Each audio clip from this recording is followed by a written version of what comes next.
The next guy up in our pre-draft series here is Illinois freshman guard Kasparas Jakucionis, 6'5" ish playmaker. It was an absolute pick and roll merchant this year.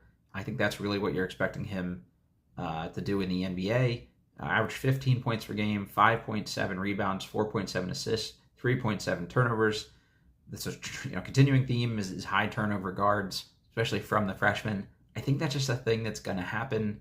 That doesn't mean a whole lot to me. There's a ton of guys that were, just turning the ball all over the place as younger players and developed just fine in the NBA as they got stronger, got smarter, watched more film, had more coaching, and also just more space in the NBA in general.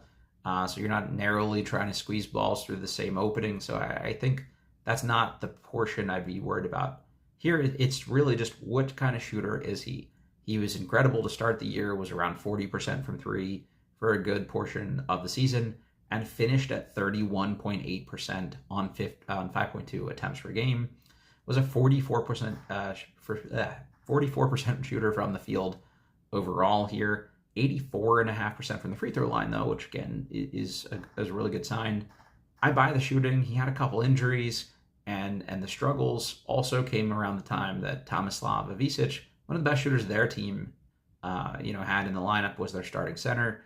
Got mono, missed some stretches, and when you didn't have that same spacing, guys really collapsed on Jakucionis. He took a lot of tougher shots, so I think this is more like a personnel shot diet kind of thing than it is a commentary on Jakucionis as a shooter.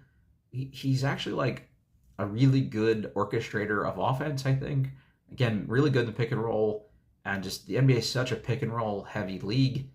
I just can't see a world where a guy that makes so many things happen in that setting doesn't have offensive success. Good size at 6'5". I always say, like, if you're not going to be like a crazy athlete or a great defender at your position, at least be big, and be big and be in the way.